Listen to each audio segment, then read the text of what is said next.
In the history of the world, there are few names that shine as brightly as Salahuddin Ayubi, a man of courage, faith, and mercy, a leader who changed the course of history not only by his sword, but by his heart. Salahuddin Ayubi was born in 1137 in the city of Tikrit in present-day Iraq. From an early age, he showed wisdom, patience, and a deep love for Islam. His father, Najmuddin Ayub, and uncle, Shirkuh, were both respected soldiers, and from them, young Salahuddin learned discipline and leadership.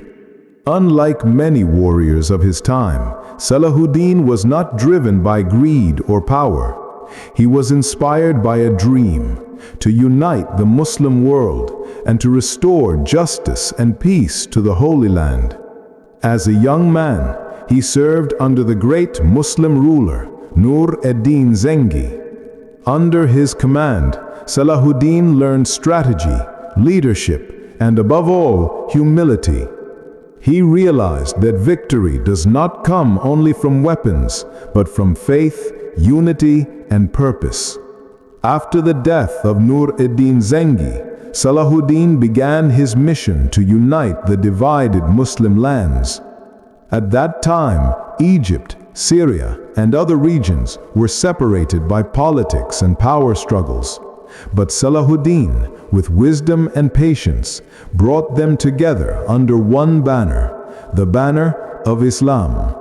His greatest test came in the year 1187 at the Battle of Hattin. The Crusader armies had captured Jerusalem nearly a century earlier, and Muslims longed to free their sacred land. Salahuddin led his forces with faith and strategy. The battle was fierce, but by Allah's will, the Muslim army achieved a great victory. After this victory, Salahuddin marched toward Jerusalem. Many feared he would destroy the city in revenge, as the Crusaders had done before. But Salahuddin's heart was filled not with hatred, but with mercy. When the city surrendered, he did not harm the innocent. He gave safe passage to the Christian residents and allowed them to leave freely.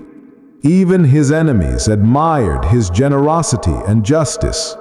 When King Richard of England, known as Richard the Lionheart, came to fight him during the Third Crusade, both men showed mutual respect.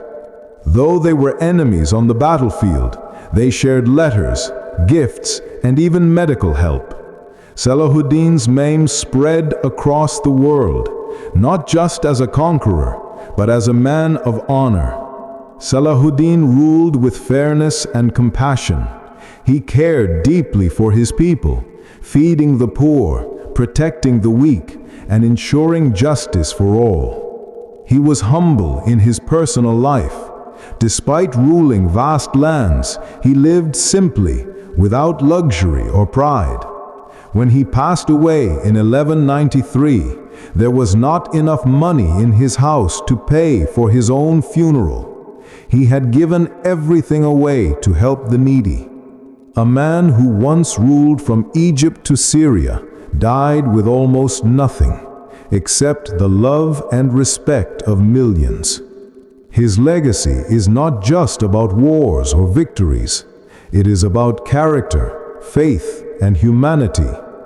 He showed the world that true power lies not in domination, but in mercy. That the greatest victory is not defeating others, but conquering one's own ego. Salahuddin Ayubi remains a symbol of justice and faith, a reminder that Islam stands for peace, wisdom, and compassion. Even after centuries, his name continues to inspire leaders, scholars, and believers across the world. Let us remember his message: to stand for truth, to fight for justice, and to show mercy even in times of power. Because Salahuddin taught us that the sword may win battles, but only mercy and justice win hearts. And that is why, even today, the world remembers him, not just as a warrior, but as a light of justice, a true servant of Allah, and one of the greatest heroes in human history.